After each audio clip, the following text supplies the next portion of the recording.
Hi everyone, welcome back to Winging It. We're in week 25 and don't worry if you haven't seen any of the other videos in this series. I will link a playlist at the top of the screen so that you can go back and check up on anything you might have missed. We're doing something slightly different this week because we are going to make a block over the next two videos. So this is part one, and today we are going to make the first part of our garden pond block. Now there is a template for this, you can download it from our website. I'll put the address at the bottom of the screen and I'll also put a direct link in the description below. This costs £1 to download and it's just a nominal charge to help me cover the cost of making these videos and to support our channel. This is going to be Bondaweb, so I have flipped this design so our pond will eventually run from top right to bottom left corner, but this makes it easier to trace our pieces onto Bondaweb for appliquing later. So let me just take you around what I've got on my table. I'm starting with my backing block, which is my grass fabric, and it's a 20 by 20 centimetre block. Then I've got some scraps of other fabrics. I've got some browns and blacks. I might change these for some greys in a little while. I've got some light blue. I've got a fairly large piece of my mid blue. I've got some greens, and I've also got some of my pattern fabrics because a skill we're going to try today is something called fussy cutting, and we'll come to that later. I've got my embroidery scissors and I'm just bringing in some paper scissors, and I've got my water erase pen because we're going to be using Bondaweb. We don't want to erase everything every time we put something onto our backing fabric. I've got my Bondaweb, some pins, and I've got my selection of threads that I use most weeks. Forgotten to put the red in. So I've got my white, which is 001, red, which is 046, pink, which is 025, my yellow, which is 298, my mid green, which is 258, my blue, which is 130, and I've got my darker brown and my mid brown, and I've also got a grey here. I will put all the numbers for these in the description. These are all anchor threads, and I may bring in some other colours, but we'll see how it goes. So off camera I've also got a pencil, my iron and an ironing pad. So I'm starting off with my light box. You can do this against a window, that's perfectly fine. I'm just using a light box for filming, and what I've done is turned my pattern over so that I'm working on the back. Now this is just a really simple thing that you can do because I want to put some placement lines on my backing fabric. So I've just got a black pen and I'm drawing over the design on the back of my paper just so that it shows up a little bit better through my pattern fabric. If you're using a plain fabric, you won't need to do this part of the process, but when I tried it just using the pattern, I couldn't see it through my backing fabric, so I just wanted to make the lines a bit darker. I don't have to be too precise with this, so I'm just roughly sketching over each feature, and then I can place my backing fabric onto my light box and I'm lining it up with the outer square on my pattern, and using my water erase pen, which doesn't show up very well on camera. I can see it better than it looks on screen, but I'm just going to go over the outline of that onto my backing fabric just so that I've got some placement lines. And again, I don't have to be too precise with this, it's just to give me a rough idea about where I need to cut and where I need to position my applique pieces. So this works much better if you sketch the lines in lots of little motions. I find that if I just drag my pen, not only do I distort the shape on the fabric, but I also don't get a really good outline. So if I stop the light coming through, hopefully you can just about see that blue outline. As I say, it does show up much better in real life. So now I'm going to go back to the right side of my pattern and I'm getting my Bondaweb. Now I want to make sure I've got the paper side up here, and the reason I've flipped my pattern design is because when we're using bond web, we're going to attach it to the back of our fabric and then turn it over to make sure the back of the fabric is attached to our backing piece.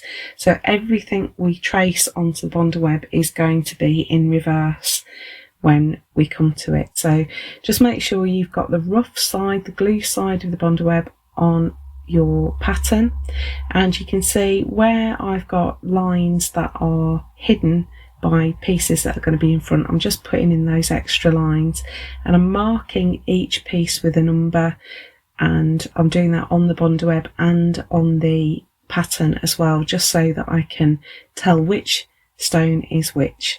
So I've just gone over my water erase pen with my darker heat erase pen just for this next stage, just so that I can see it a lot better. And we're going to cut away the pond shape. So I'm going to fold my fabric so that the outline of the pond lines up with itself on both sides, and just make a small snip with the tip of my embroidery scissors. So it does help if you have scissors that are sharp to the very point, and you can get scissor sharpeners really quite cheaply. Fiskars make an excellent one that I use to just sharpen the scissors right down to the tip so that you can cut really precisely. Now I'm keeping my fabric as flat as I can on the surface, and that's to save me making accidental cuts as the fabric folds over, but also so that I'm not pulling the fabric out of shape as I'm cutting. Now these curves need a little bit more movement, so I'm lifting it up when I've got the sharpest part of the curve, and as soon as I'm back onto a fairly straight section, I can rest my fabric back on the table. So now I want to put in the grassy pieces that are overlapping the water, and I've brought my pattern in just to make sure I'm putting these roughly in the right place. So to cut these, I'm going to make just a series of snips, and you can see I'm turning the fabric to make sure the angle is right for my scissors. You'll notice through this whole process that my scissors really don't move very much at all. I am right-handed, so my right hand doesn't change angle really very much at all, and instead I'm moving the fabric, and that's really the key when you're cutting out small or very detailed shapes. You're always going to get a better result if you move the fabric rather than the scissors. And you can just, if you cut really slowly, so if you just gently squeeze the scissors so that the blades are gradually closing, you can turn your fabric in the scissor blades and the blades will follow the curve that you are creating by moving the fabric. So you'll see that a bit more clearly later on. But there's a little bit of re-angling here, but mostly it's the fabric that's moving. So I'm just putting in my second section of grass blades. We are going to embroider over these next week, so you don't have to be mega precise, but just as long as you've got that sort of jagged, toothy edge that suggests grass, that's all we're really after.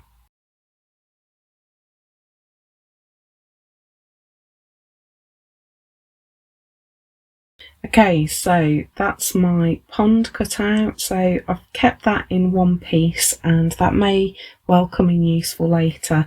So we've got our negative space and our cut out, and now I'm going to get my piece of mid blue, and essentially this is reverse applique, but I did think that those grass blades were going to be really tricky if we'd already put our backing fabric on, so that's why I've done it this way around. So I'm just going to check that my fabric overlaps the edges of my pond shape really well, and I'm going to thread up a needle with just some machine cotton. For tacking, you can use any thread really, and I don't want that blue piece to move, so I'm just going to put in some pins, and again you can see that I'm keeping the fabric fairly flat on the table so that I don't pinning buckles and puckers, and you can see me pressing down and flattening the fabric back out each time I put in a pin. So the key with this is to keep it as flat and smooth as possible so that you get the best finish on your block. So I just pinned around, and I'm coming in from the front so that I keep my knot on the surface. I've just put a quilter's knot in the end, and I'm going to tack around the outside of my pond shape. I'm keeping about 1 centimetre away from the cut edge. That's going to hold my blue fabric to my green backing fabric until I'm ready to embroider. These stitches will come out, so you don't have to be too fussy, but you can see there that I'm just keeping the fabric smooth, and I'm using my fingers behind the fabric to smooth out any lumps and bumps as I'm stitching around. As I pass, I'm taking the pins out so that I'm reducing the number of puckers and folds in the fabric as I'm stitching. All these little tricks give you a really good finish. So I've just cut off that thread now, and now we're ready to cut away some of the backing. So we want to trim back our blue fabric. We've already stitched well away from the cut edge, so if we go another centimetre out from our tacking stitches, we're going to have plenty of fabric so that we don't end up with holes. So now we can get on with our applique, and that's our foundation. So here I've got my ironing mat, and I've got my pieces that are on Bondaweb, and what I want to do is just attach these to different types of fabric, and I want to mix it up between the fabrics that I've chosen. So you can see I've got rid of the brown and the black. I thought they were too strong, and I've brought in a dark, a mid and a light grey fabric. And so I'm just going to place my Bondaweb shape glue side down, so that rough side must go down, and it's on the back of my fabric. Now this first fabric doesn't have a right and a wrong side. I'm holding my iron in place for about 10 seconds and then releasing it, and I'm just trying to make sure that the colours in each set of rocks around the pond are going to be varied. So I'm just choosing the right colours for different rocks so that I don't have all the same colour gathered together. I'm just adding some to the mid grey there.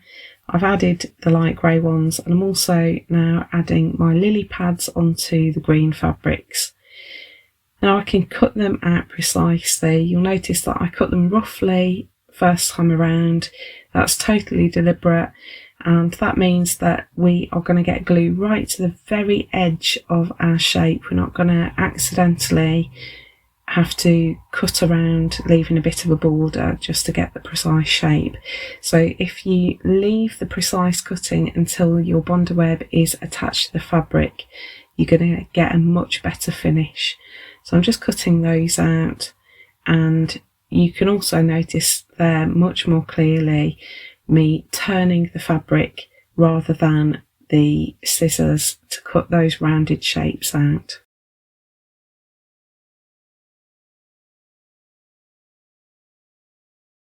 Now we don't have the middle of our pond anymore, so I'm just going to go back to my light box and put in the placement markers for the lily pads and the lilies. The lilies are going to be embroidered, so I'm just marking in circles for those for now, and I'm just marking in the lily pad shapes, and this is going to help me position my applique shapes much more precisely. I'm using my water erase pen because, again, I don't want all these lines to disappear when I press the shapes down with my iron. So if I use a heat erase pen, obviously every time I applique something on, I'm going to have to redraw my lines. So we're ready to go now. That's my lily pads and lily placements put in, and so what I am going to do now is make sure my pieces are matched up with the numbers on my pattern. So I've got lily pad number 1 here, and I want to peel off that paper backing, and I want to position it on the matching lily pad on my backing fabric. So that's it, just in place. And I'm going to position all 3 of the lily pads here before I press them. I'm going to press them all at once. So there's my 3. I'm just putting in the ones at the top end of the pond now. And now I can bring in my iron and just press them, and I'm holding my iron down for about 10 seconds there. Now with the rocks, I've got my numbering again, but I want to start with the ones that are going to be at the back first. So I've started with the large rock at the top of the pond. I marked it as number 2, and I'm just going to lay that on using my placement markers that I put in earlier as my guide. So I just want to position it so that it's just slightly overlapping the water edge line and covering over that join between the green and the blue fabric. I'm just going to tuck this slightly behind. This is the 3rd rock that I drew around. It's just slightly behind the right hand side of that first rock that I've placed, and then I'm going to put on my one that's just in front. So that goes there, and then I'm going to press those 3 so that they are fixed in place. So I'm just going to put in the other rock arrangements in exactly the same way. So this is the large cluster of rocks at the bottom of the pond, and then there's 3 small rocks on the other side.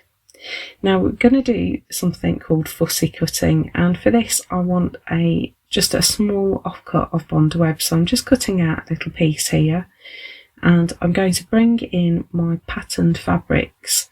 So these are the ones that inspire the colour scheme, and what we're going to do is take out some of the small motifs from these patterned fabrics. So I just want to cut a little piece of bond web that is going to cover over one of the smallest of the ladybirds there.